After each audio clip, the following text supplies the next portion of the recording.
Hi, my name is Joshua Smith. I'm from Columbia, South Carolina, and I hope to be the next member of the Seneca Treehouse Project.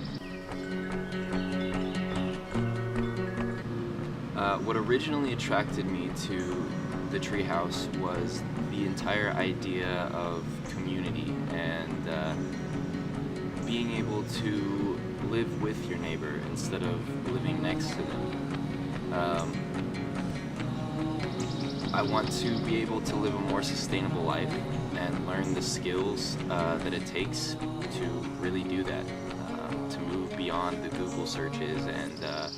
and to really get my hands dirty and start being part of that movement.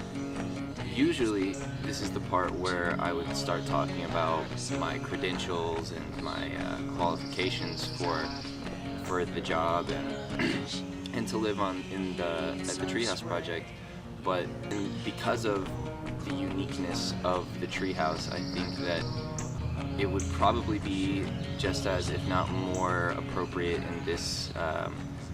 circumstance to tell you a bit about myself on a personal level and where I'm coming from and what my goals in life are. It all started for me in 2011 when I met a man named Sankofa. Sankofa is an artist, shaman, healer. Uh, he has experience doing just about a little bit of everything, at least everything that I'm interested in doing. And so I became his apprentice for about a year and a half, and it was incredible. I learned so much under his guidance, and he taught me how to market myself as an artist and how to refine my craft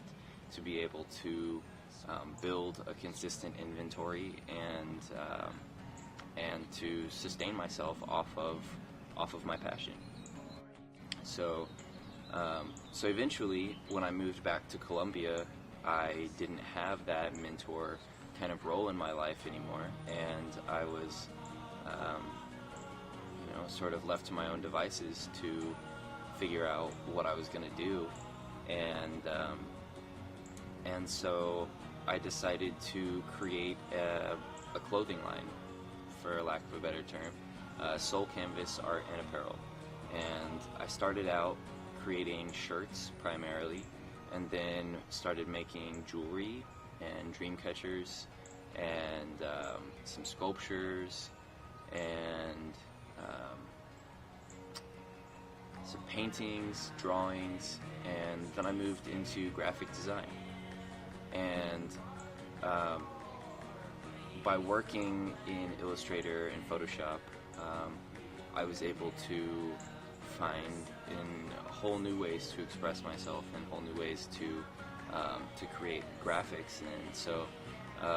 this landed me a job with Black Sheep Marketing early last year, and I've been working with them for about a year now, and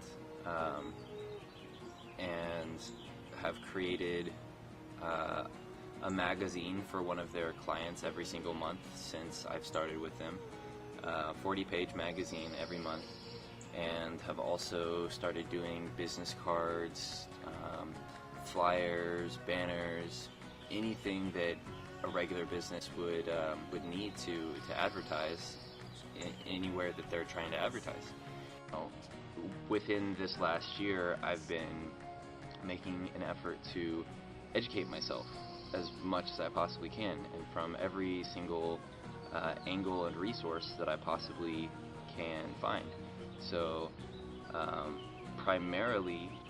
that's been sacred geometry. I've been asking myself questions like, where did we come from, and how did the universe create itself, and how is it that nature so flawlessly organizes itself, and what controls the interaction between parts of an ecosystem, and these kinds of things, and that those kinds of questions, in addition to the design aspect of sacred geometry, have helped me kind of organize my thoughts and organize my thought patterns and um, find clarity in where I want to go in my life and what I'm here to do. And and this is where the Seneca Treehouse Project fits in, is because I want to be able to take what I know about design and using my hands to create things and sustainability and all of these different concepts, and I want to combine them and be able to create and design communities and ecosystems and cities and community enrichment centers and parks and all kinds of things. I want to be able to create not only the art that goes in an environment, but the environment itself, and design it specifically so that just by how it's designed, it's more structurally sound and is more sustainable and more permanent. This is ultimately what I want to do with my life, and I think the Treehouse Project is one of the very first and could be one of the most important stepping stones to help me reach that dream. So I can't wait to get more involved with you guys and work with and learn from Scott and